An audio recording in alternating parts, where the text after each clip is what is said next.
আল্লাহ নবী জনাবে মুহাম্মদ সাল্লাল্লাহু আলাইহি ওয়াসাল্লাম মুতার যুদ্ধের জন্য সমস্ত সাহাবা আজমাইনদেরকে একত্রিত করতে লাগলেন। সমস্ত সৈন্যরা যখন একসাথে হয়ে গেছেন, এই সাহাবীদের মধ্য থেকে তিনি যায়েদ রাদিয়াল্লাহু তাআলা আনহুকে দাঁড় করাইয়া দিলেন। তিনি বললেন, যায়েদ কোথায় আছো, দাঁড়িয়ে যাও। যায়েদ রাদিয়াল্লাহু তাআলা আনহু দাঁড়িয়ে গেলেন। এবারে তিনি বললেন, জাফর বিন আবি তালেব, আমার চাচাতো ভাই কোথায় আছো? আমার চাচাতো ভাই জাফর বিন আবি তালেব, তুমিও দাঁড়িয়ে যাও। জাফর বিন আবি তালেব সেও দাঁড়িয়ে গেল। এবারে তিনি বললেন, আব্দুল্লাহ ইবনে রাওয়াহা কোথায় আছো? তুমিও দাঁড়িয়ে যাও। যখন তিনজন সাহাবী দাঁড়িয়ে গেলেন, আল্লাহ নবী ডাক দিয়ে বলে, এই তিনজন সাহাবী যায়েদ রাদিয়াল্লাহু তাআলা আনহুকে আমি এই মুতার যুদ্ধের জন্য প্রধান সেনাপতি নিযুক্ত করে দিলাম। যদি যায়েদ এই যুদ্ধে শহীদ হয়ে যায়, শাহাদাত বরণ করে, তাহলে তোমাদের মধ্যে জাফর বিন আবি তালেব দ্বিতীয় সেনাপতির দায়িত্ব পালন করবে। যদি জাফর বিন আবি তালেব শাহাদাত বরণ করে, তাহলে এই যুদ্ধে তৃতীয় সেনাপ্রধান আমি নিযুক্ত করে দিলাম আব্দুল্লাহ ইবনে রাওয়াহাকে। আর যদি আব্দুল্লাহ ইবনে রাওয়াহা সেও শাহাদাত বরণ করে, তাহলে তোমরা সৈন্য যারা উপস্থিত আছো, এই সৈন্যদের মধ্য থেকে একজনকে তোমরা সেনাপতি নিযুক্ত করে নিবা। এ কথা বলার পরে আল্লাহ নবী তিনজনকে বললেন, যাও বাড়ির মধ্যে, বাড়ির থেকে তোমরা বিদায় নিয়ে চলে আসো।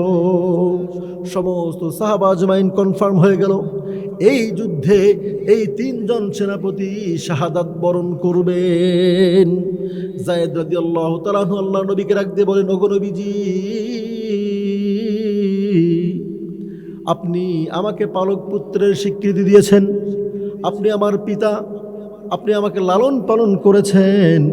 আম্মাজান আয়েশা রাদিয়াল্লাহু তাআলা আনহার ঘরের মধ্যে, রান্নাঘরে আগুন জ্বললে আমার পেটের মধ্যে খাবার যায়। আম্মাজান আয়েশা রাদিয়াল্লাহু তাআলা আনহা যদি রান্না না করে, আমার পেটের মধ্যে খাবার যায় না। ওগো নবীজি, আমার আম্মাজান আয়েশা রাদিয়াল্লাহু তাআলা আনহা শুনছেন পর্দার আড়াল থেকে, আমাকে এই যুদ্ধে আর কারো নিকট থেকে অনুমতি নেবার কোনো প্রয়োজন নাই। এবারে দ্বিতীয় সেনাপতি জাফর বিন আবি তালেব রাদিয়াল্লাহু তাআলা আনহু বাড়ির মধ্যে চলে গেলেন। বাড়ির মধ্যে চলে গিয়ে তার বিবিকে ডাক দিয়ে বলে, প্রাণের বিবি, ও আমার বিবি, দীর্ঘদিন তোমার সঙ্গে আমি ঘর সংসার করেছি, দীর্ঘদিন সংসার জীবনে আমি তোমার হক আমি আদায় করতে পারি নাই। আমাকে এই যুদ্ধের ময়দানে আল্লাহ নবী পাঠাচ্ছেন, এই যুদ্ধে দ্বিতীয় সেনা প্রধানের দায়িত্ব আমাকে তিনি দিয়েছেন। আল্লাহ নবী এই যুদ্ধে, কোনো যুদ্ধে তিনি তিনজন সেনাপতি কখনো নিযুক্ত করেন না। এই যুদ্ধে তিনজন সেনাপতি বানিয়েছেন। আমার আগেও একজন সেনাপতি আছেন, আমার পরেও আরেকজন সেনাপতি আছেন। এর মানে আমি কনফার্ম হয়ে গিয়েছি, এই যুদ্ধে আমি কনফার্ম শহীদ হয়ে যাব। বিবিরে, আমাকে ক্ষমা করে দাও, আমি এই জিহাদের ময়দান থেকে আর ফিরে আসবো না। এই কথা বলার পরে সঙ্গে সঙ্গে জাফর বিন আবি তালেব রাদিয়াল্লাহু তাআলা আনহুর স্ত্রী কান্না জড়িত কণ্ঠে কান্না করতে লাগলেন, আর বাচ্চা কাচ্চারা জমিনে পড়ে ছটফট করতে লাগলেন। এবারে তিনি বললেন, ওগো স্বামী, আপনি জিহাদে যাবেন, আমি আপনাকে না করব না, কিন্তু আমি আল্লাহর কাছে দোয়া করব, আপনি আমার সঙ্গে সঙ্গে শুধুমাত্র আমিন আমিন বলবেন। এই কথা বলার পরে জাফর বিন আবি তালেবের স্ত্রী আল্লাহর দরবারে হাত উঠায় দিলেন। তিনি বলতে লাগলেন, ওগো রব্বুল আলামিন,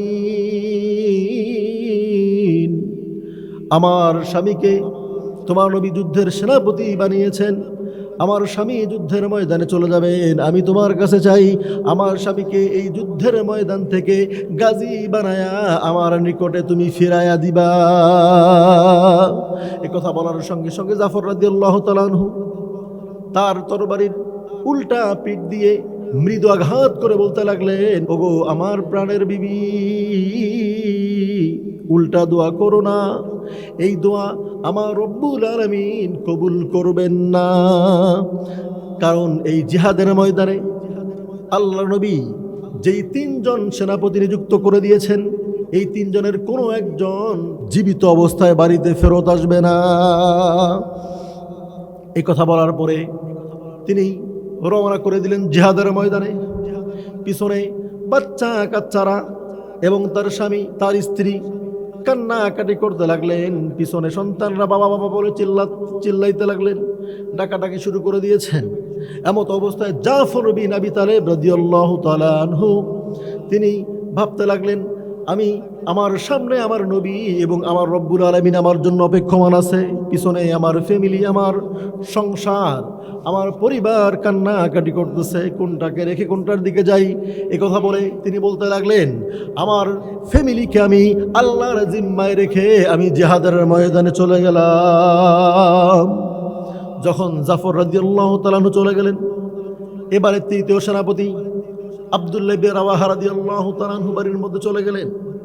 বাড়ির মধ্যে গিয়ে তার স্ত্রীর ঘরের মধ্যে ঢোকার পূর্বে তিনি বাহিরে থেকে সিটকারি লাগায়া দিলেন, কারণ তিনি বিবাহ করেছেন সদ্য দুপুর বেলায়, এখন পর্যন্ত বাসর হয় নাই, বিবির মুখখানা পর্যন্ত তিনি দেখেন নাই।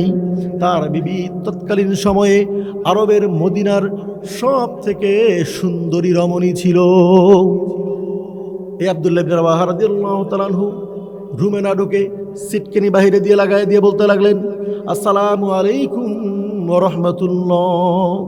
বিবি রে, আমি তোমাকে বিবাহ করেছি, তোমার কোনো হক আমি আদায় করতে পারলাম না, আমি তোমার সঙ্গে বাসর পর্যন্ত করতে পারলাম না। আল্লাহ নবী আমাকে জিহাদের ময়দানে পাঠাচ্ছেন, এই মুতার যুদ্ধের জন্য আমি রওনা হয়ে যাব। আল্লাহ নবী কোনো যুদ্ধে 3 জন সেনাপতি কখনোই নিযুক্ত করেন না, এই যুদ্ধে তিনি 3 জন সেনাপতি বানিয়েছেন। এর মানে হলো এই 3 জনের মধ্যে 3 জনেই শাহাদাত বরণ করবেন। এই যুদ্ধে আমাকে 3য় সেনাপতির দায়িত্ব দিয়েছেন, আমি জিহাদের মধ্যে রওনা করব। এই কথা শোনার পরে তার বিবি কান্নাকাটি করতে লাগলেন আর বলতে লাগলেন, ওগো আমার স্বামী,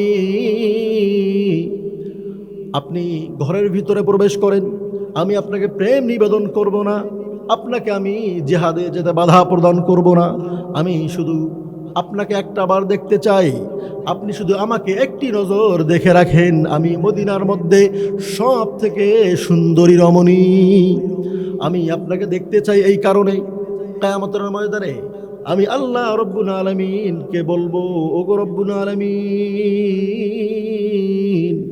আমার স্বামী জিহাদের ময়দানে শহীদ হয়ে গিয়েছিল, আজকে জান্নাতে আমি আমার স্বামী আব্দুল্লাহ ইবনে রাওয়াহার সঙ্গে থাকতে চাই। এ কথা বলার পরে আব্দুল্লাহ ইবনে রাওয়াহা রাদিয়াল্লাহু তাআলা আনহু ডাক দিয়ে বলেন, বিবি রে, আমাকে দেখতে হবে না, তোমাকেও আমার দেখতে হবে না, আমি শাহাদাত বরণ করলে আল্লাহ রাব্বুল আলামিন জান্নাতে তোমার সঙ্গে আমাকে মিলায়া দিবে।